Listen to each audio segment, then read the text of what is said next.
o desejado de todas as nações. Capítulo 7. Em criança.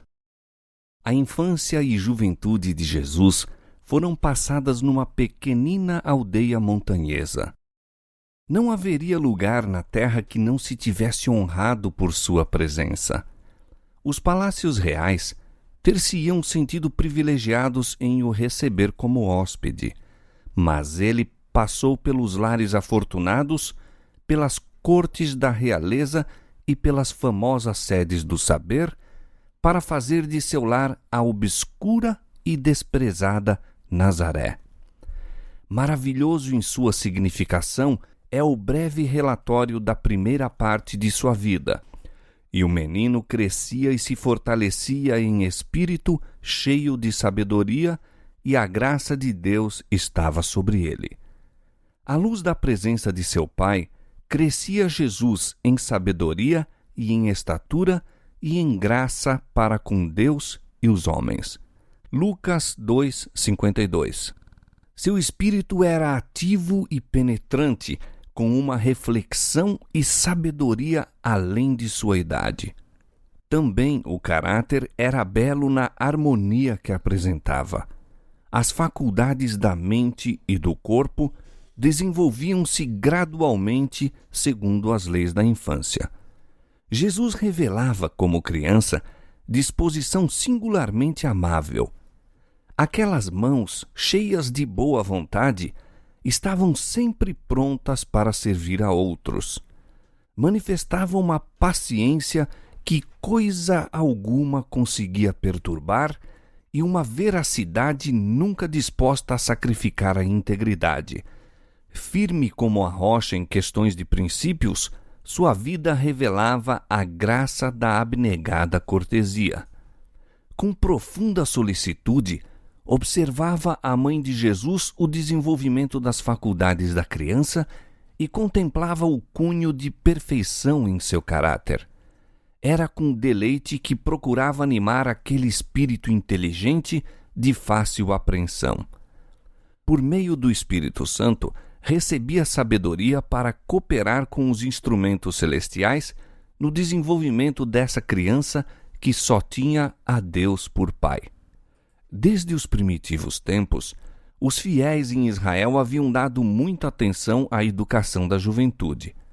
O Senhor dera instruções quanto a ensinar-se às crianças, desde a mais tenra idade, acerca de sua bondade e grandeza, especialmente segundo estas que se revelam em sua lei e se demonstram na história de Israel. Cânticos, orações e lições das Escrituras deviam ser adaptados à mente que se ia abrindo. Os pais e mães deviam instruir os filhos em que a lei de Deus é a expressão de seu caráter e que, ao receberem os princípios da lei no coração, a sua imagem era gravada no espírito e na alma. Muito do ensino era feito oralmente, mas os jovens aprendiam também a ler os escritos dos hebreus e os rolos de pergaminho das Escrituras do Velho Testamento eram franqueados a seu estudo. Ao tempo de Cristo, a vila ou a cidade que não providenciava quanto à instrução religiosa da mocidade era considerada sob a maldição de Deus. Todavia, o ensino se tornara formal. A tradição havia em alto grau sobrepujado as Escrituras. A verdadeira educação teria levado os jovens a que buscassem ao Senhor, se porventura, tateando, o pudessem achar. Atos 17:27. Mas os mestres judeus davam atenção a questões cerimoniais. A mente era sobrecarregada com matéria sem valor para o que a aprendia e que não seria reconhecida na escola superior das cortes do alto.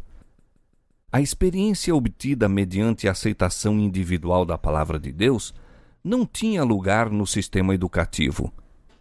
Absorvido na rotina das coisas exteriores, o estudante não encontrava horas de quietação para estar com Deus. Não lhe escutava a voz falando ao coração. Em sua procura de conhecimentos, desviava-se da fonte de sabedoria. Os grandes elementos do serviço de Deus eram negligenciados, obscurecidos os princípios da lei. O que se considerava como educação superior constituía o maior obstáculo ao verdadeiro desenvolvimento. Sob influência dos rabis, as faculdades dos jovens eram reprimidas. Seu espírito se tornava constrangido e estreito. O menino Jesus não se instruía nas escolas das sinagogas. Sua mãe foi seu primeiro mestre humano. Dos lábios dela e dos rolos dos profetas, aprendeu as coisas celestiais. As próprias palavras por ele ditas a Moisés para Israel eram-lhe agora ensinadas aos joelhos de sua mãe.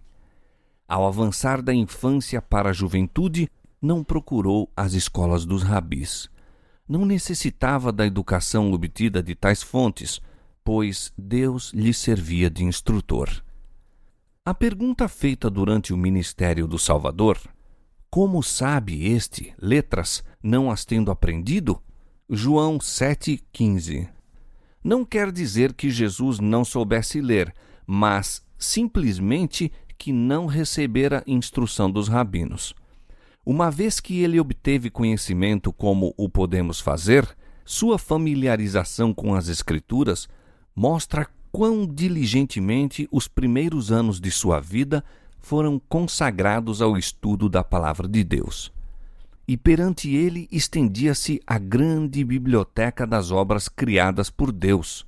Aquele que fizera todas as coisas estudou as lições que sua própria mão escrevera na terra e no mar e no céu.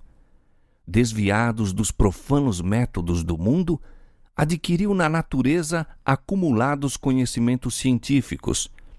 Estudava a vida das plantas e dos animais, bem como a dos homens. Desde a mais tenra idade, possuía-o um único desígnio: vivia para beneficiar os outros. Para isso encontrava recursos na natureza. Novas ideias de meios e modos brotavam-lhe na mente ao estudar a vida das plantas e dos animais. Procurava continuamente tirar das coisas visíveis ilustrações pelas quais pudesse apresentar os vivos oráculos de Deus. As parábolas pelas quais, durante seu ministério, gostava de ensinar lições acerca da verdade, mostram quão aberto lhe estava o espírito às influências da natureza e como colhera do ambiente que o cercava na vida diária os ensinos espirituais. Assim se revelava a Jesus o significado da palavra e das obras de Deus ao buscar compreender a razão das coisas. Os seres celestiais serviam-lhe de assistentes e cultivava santos pensamentos e comunhão. Desde os primeiros clarões da inteligência, foi sempre crescendo em graça espiritual e no conhecimento da verdade. Toda criança pode adquirir conhecimento como Jesus o adquiriu. Ao procurarmos relacionar-nos com nosso Pai Celestial através de sua palavra, anjos se chegarão a nós, nossa mente será fortalecida, nosso caráter elevado e apurado. Tornar-nos-emos mais semelhantes a nosso Salvador. E ao contemplarmos o que é belo e grande na natureza, nossas afeições crescem para com Deus. Ao mesmo tempo que o espírito se enche de reverente respeito, a alma se avigora ao pôr-se em contato com o infinito por meio de suas obras.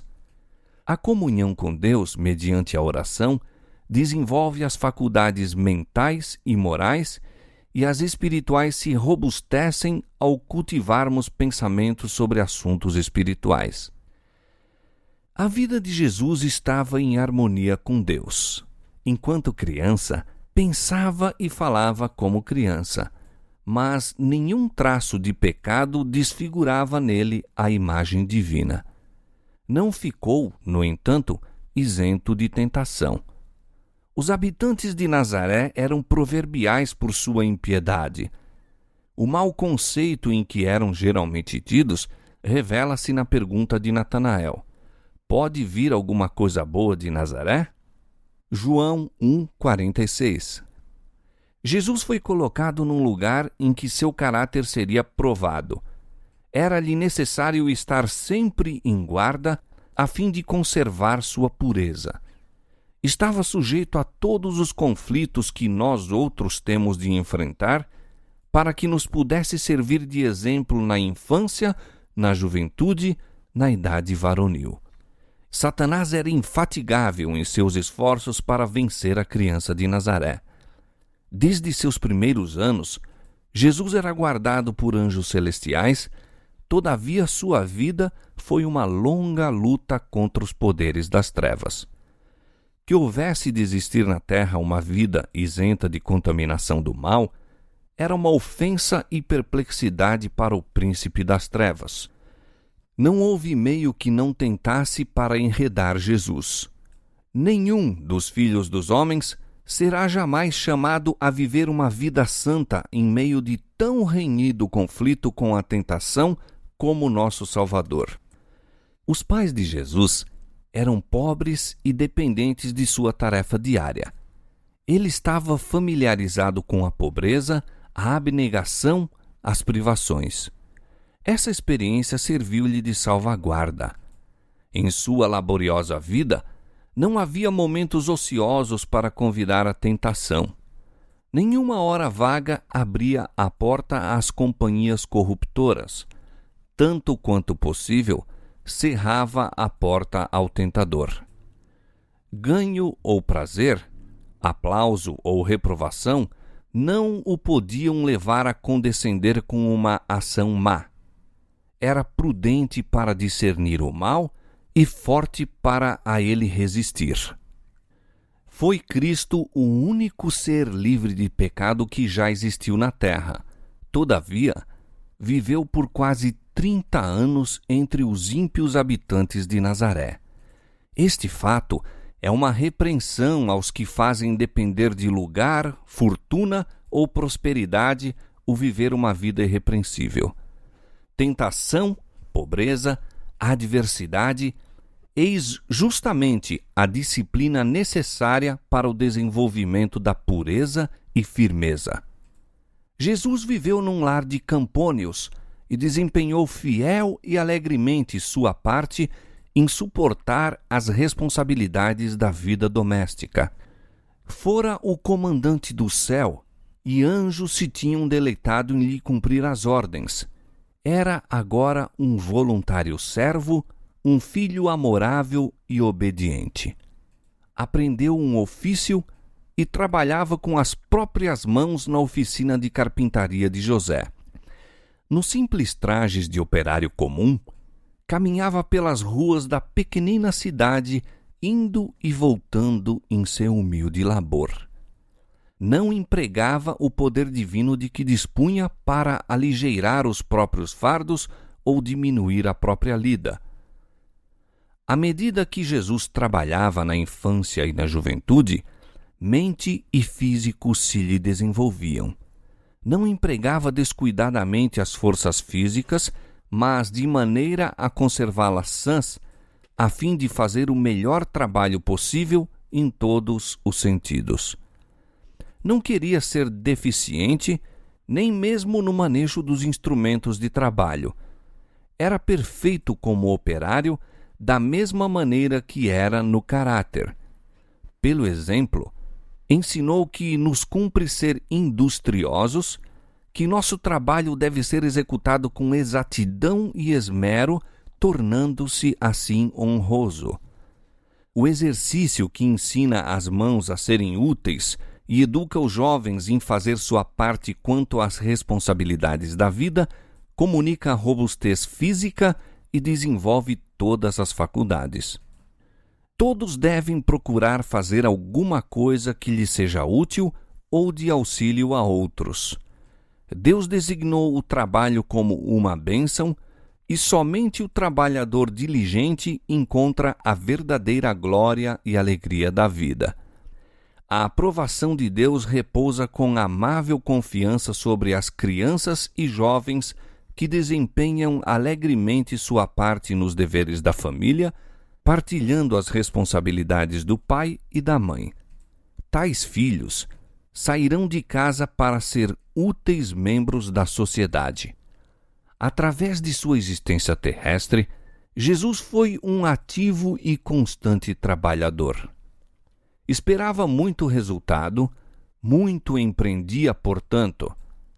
Depois de iniciar o ministério, disse: convém que eu faça as obras daquele que me enviou enquanto é dia. A noite vem, quando ninguém pode trabalhar. João 9:4. Jesus não se esquivava a cuidados e responsabilidades como fazem muitos que professam ser seus seguidores. É porque procuram furtar-se a essa disciplina que tantos são fracos e ineficientes. Podem possuir preciosos e amáveis traços, mas são sem fibra e quase inúteis quando há dificuldade a enfrentar e obstáculos a transpor. A positividade e energia, a solidez e resistência de caráter manifestadas em Cristo têm de se desenvolver em nós mediante a mesma disciplina que ele suportou, e caber-nos-á a mesma graça por ele recebida. Enquanto viveu entre os homens, nosso Salvador participou da sorte dos pobres.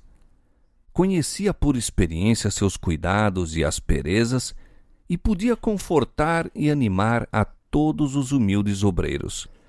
Os que possuem verdadeira concepção dos ensinos de sua vida não pensarão nunca que se deva fazer distinção de classes, que os ricos devam ser honrados de preferência aos pobres dignos.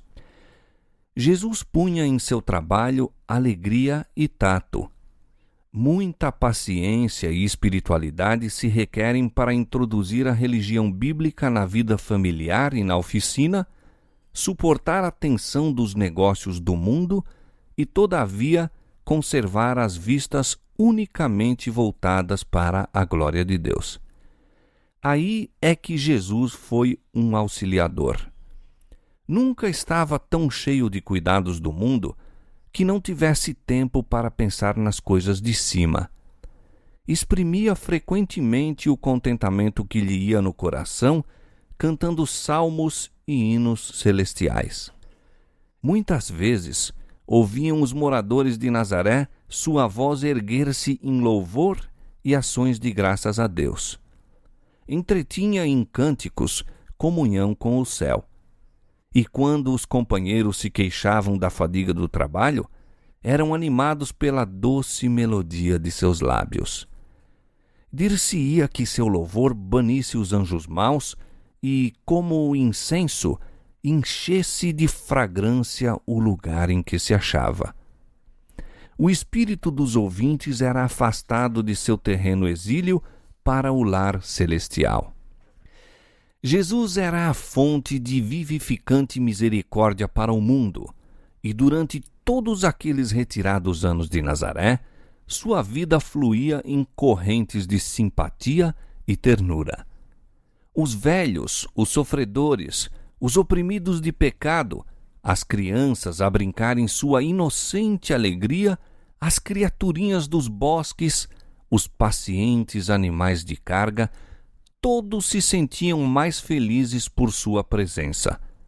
Aquele cuja palavra poderosa sustinha os mundos, detinha-se para aliviar um pássaro ferido. Nada havia para ele indigno de sua atenção, coisa alguma a que desdenhasse prestar auxílio. Assim, à medida que se desenvolvia em sabedoria e estatura, crescia Jesus em graça para com Deus e os homens. Atraía a simpatia de todos os corações mediante a capacidade que revelava de se compadecer de todos. A atmosfera de esperança e valor que o circundava tornava-o uma bênção em todo lar. Muitas vezes na sinagoga, aos sábados, era convidado para ler a lição dos profetas e o coração dos ouvintes fremia, pois nova luz brilhava nas palavras familiares dos textos sagrados. Não obstante, Jesus fugia à ostentação. Durante todos os anos de sua residência em Nazaré, não fez exibição de seu miraculoso poder. Não buscou altas posições, nem pretendeu nenhum título. Sua vida quieta e simples, e mesmo o silêncio das Escrituras a respeito dos primeiros anos de sua vida, ensinam importante lição. Quanto mais simples e tranquila a vida de uma criança, quanto mais livre de excitações artificiais e quanto mais em harmonia com a natureza, tanto mais favorável é ela ao vigor físico e mental e à robustez espiritual. Jesus é nosso exemplo. Muitos há que se detêm com interesse sobre o período de seu ministério público, enquanto passam por alto os ensinos de seus primeiros anos. É, porém, na vida doméstica que ele é o modelo de todas as crianças e jovens. O Salvador condescendeu em ser pobre para poder ensinar quão intimamente podemos nós, em uma vida humilde, andar com Deus. Viveu para agradar, honrar e glorificar o Pai nas coisas comuns da vida. Sua obra começou por consagrar o humilde ofício do operário que labuta para ganhar o pão cotidiano. Quando trabalhava ao banco de carpinteiro, fazia tanto a obra de Deus como quando operava milagres em favor da multidão. E todo jovem que segue o exemplo de Cristo na fidelidade e obediência em seu humilde lar, pode reclamar aquelas palavras proferidas a respeito dele pelo Pai por intermédio do Espírito Santo. Eis aqui o meu servo, a quem sustenho, o meu eleito, em quem se compraz a minha alma.